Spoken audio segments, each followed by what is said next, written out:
Hello there. I'm wearing my Peter Christian nightcap to celebrate England's triumph today in Colombo. They won by 5 wickets, and it was their first victory away from home in 12 games, 12 ODI matches. So rather a sad statistic that in some ways, but it was a triumph for Harry Brook's side. And so the series there is now 1-1 with a final game to be played next Tuesday. The Peter Christian nightcap, you must all write in and buy one. They're marvellous, aren't they? They're very, very great fun. And, well, aren't all their clothes, the wonderful, colourful clothes they've got. And so just send your orders in and they'll come back to you with a more than healthy discount, I know, and you'll be in business and away.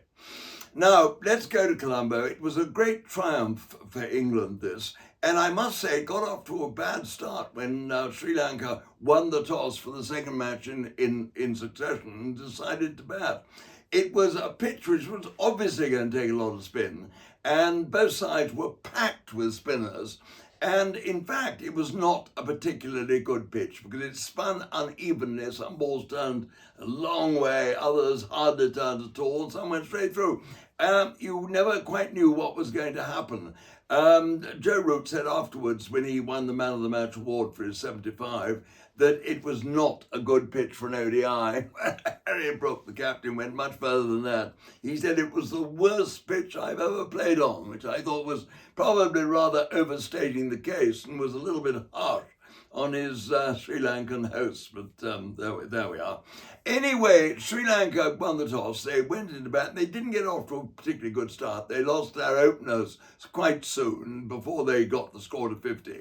And they lost them in the first 10 overs. And then the third wicket was a very important one. Mendes, who had made 93 not out and man of the match in the first game on Thursday, and he really steered Sri Lanka to that 271 they made. He had made 26 and was batting well.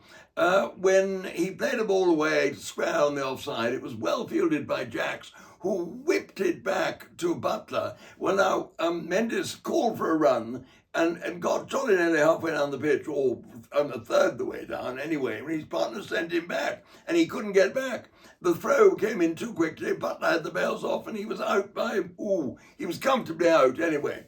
And after that, Sri Lanka stuttered, but never really put together a partnership. Asalanka, the captain, made a good 45. Dhananjaya made 40, good caught in the deep by Root off Dawson, who bowled very well again, 1 for 40 in his 10 overs, economical. England, in fact, only one other batsman, Ratnayaka, made 29, lower down the order. But 219 was never going to be, I think, probably enough. But the pitch. England, bowled 40.3 overs were bowled by spinners. They bowled 6 spinners. Bethel had 3 overs, rather expensive for 20 runs. Root had a couple of overs and picked up 2 for 13 at the end. Rashid, the leg spinner from Yorkshire, was the best, 1 for 34 in his 10. And Liam Dawson, the orthodox left armer, did a good job again, 1 for 40. He was nicely economical. But England have never bowled at that number of overs of spin in a 50-over match before. And I wonder if they've ever bowled 6 spinners in an innings of test match cricket or one-day cricket.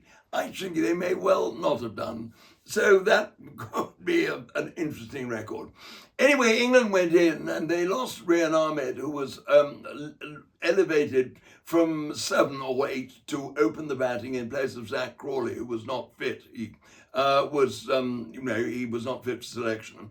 And then Duckett was joined by Root, and they put on 68 runs, and it was a good partnership, and they really steadied the innings, and they made sure they got England up to over 4 and over, and it was simply a question of they had to push the ball around for the singles, which they did with great skill.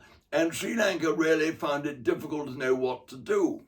Well, then Duckett got himself out, as he tends to do. He started badly, then played a few lovely strokes and looked in brimful of confidence.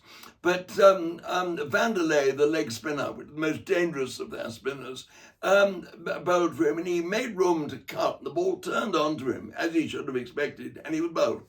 And so that brought in Bethel, who made 6 and then was very, very well caught by De Silva at short mid-wicket. He played the ball away off his pads, and it was a good low tumbling catch. And then so Brooke took Bethel's place.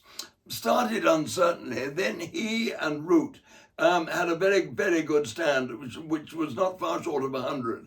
And they were both going very well, picking up the singles, doing nothing extravagant. 1 or 2 reverse sweeps didn't come off. One of Joe Root's went for 4, fine. That was a good stroke. He hit it right, round the corner. And everything seemed to be going well. And then Fernando, the quick bowler, opening bowler, came back. Root tried to play him through mid-wicket and was hit on the pad. There was a huge appeal, and the umpire gave him out. It looked to me, I must say, as though it was going down the leg side, but the review showed that it would have hit the outside of the leg stump. It was umpire's call, and so Root had to go. And so that was obviously a blow. And then, but it was even worse to follow when Brooke soon went after that.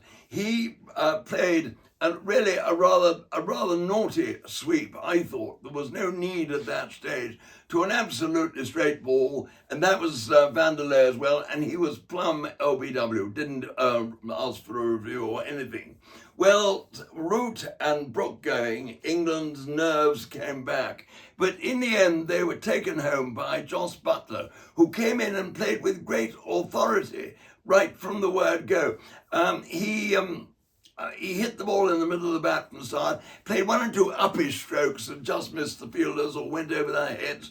He hit 3 fours and a 6, a lovely straight 6 at the end of Ratnayaka, who came on to bowl 1 over just before the end, and made certain of England's victory. And he hit 33 runs off 21 balls with 3 fours and 1 6.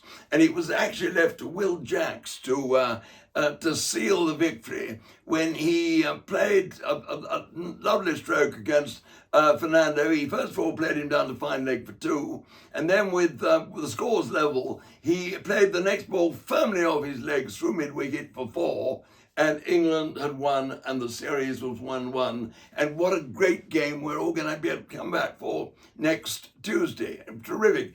I mean, it's lovely, isn't it, when you get a best of 3 series and it's 1-1 with just 1 to play, and all the England supporters, many of whom had to put up with all the indignities that went on with England's cricket in Australia, they've come back to Sri Lanka on the way home, and they had something really to rejoice about tonight. So there you are.